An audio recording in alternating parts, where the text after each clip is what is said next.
अवंतिका पूरे घर में घबराई हुई सानिया को ढूंढ रही थी। उसकी आंखों में साफ डर दिखाई दे रहा था। वह जल्दी जल्दी हर कमरे में झांक रही थी और बार बार एक ही नाम पुकार रही थी। तभी उसकी नजर आरंभी पर पड़ी।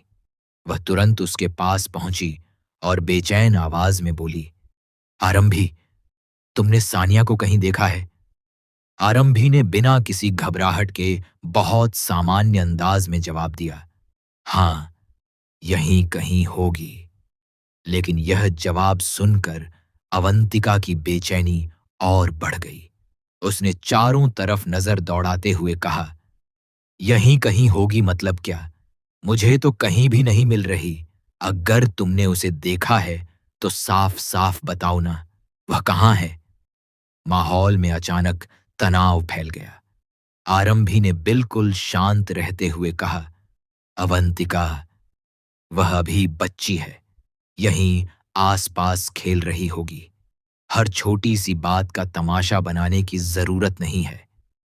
यह सुनते ही अवंतिका का सब्र टूटने लगा। उसने गहरी सांस ली और दृढ़ आवाज में कहा, एक्सक्यूज मी, हर बात तमाशा नहीं होती। मैं उसकी मां हूं। मेरी बच्ची ने सुबह से कुछ नहीं खाया। मैं उसकी चिंता कर रही हूं। उसके शब्दों में एक मां का दर्द साफ महसूस हो रहा था। लेकिन आरंभी के चेहरे पर कोई असर नहीं दिखाई दिया। उल्टा उसने ताना मारते हुए कहा, तुम तो ऐसे बात कर रही हो जैसे सिर्फ तुम्हें ही बच्चों की फिक्र है। अवंतिका तुरंत बोली, कम से कम मैं अपने बच्चे की चिंता तो करती हूं। तुम्हारी तरह नहीं कि विहान की परवाह ही न हो। बस यही बात आरंभी को अंदर तक चुभ गई। उसकी आंखों में पल भर के लिए गुस्से की चमक दिखाई दी, लेकिन अगले ही पल उसने अपने चेहरे पर नकली मुस्कान ला ली।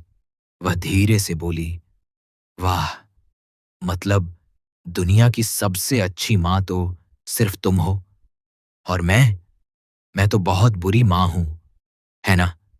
अवंतिका बिना पीछे हटे बोली, अच्छी मां वही होती है जो हर बच्चे को बराबर समझे, जो किसी और के बच्चे को तकलीफ न पहुंचाए।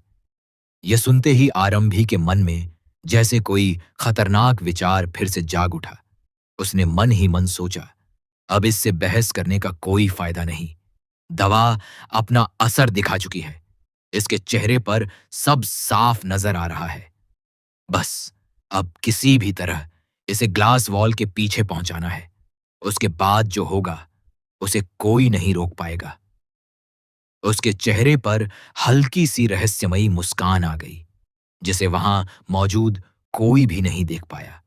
उधर अवंतिका अभी भी सिर्फ अपनी बेटी को ढूंढने में लगी थी। उसने विनती करते हुए कहा, आरंभी, अगर तुम्हें सच में पता है कि सानिया कहाँ है तो प्लीज मुझे बता दो। मैं बस उसे अपने पास देखना चाहती हूं।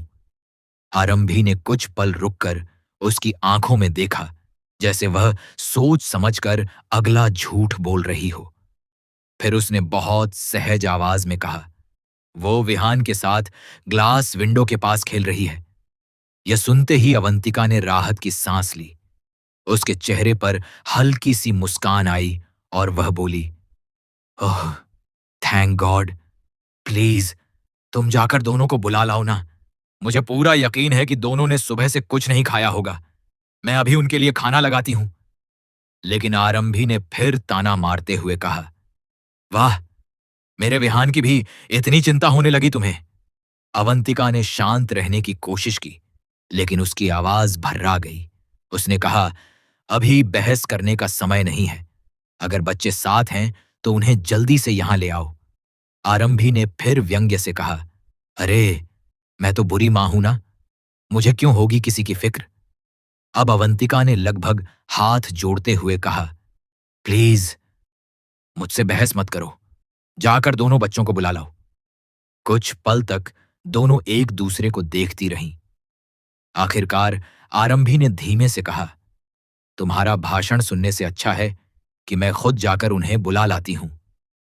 इतना कहकर आरंभी वहां से निकल गई, लेकिन उसके कदमों में जो अजीब सी तेजी थी, उसने एक अनदेखे खतरे की ओर इशारा कर दिया। उसे देखकर ऐसा लग रहा था जैसे वह बच्चों को लाने नहीं, बल्कि अपनी किसी बड़ी योजना को पूरा करने जा रही हो।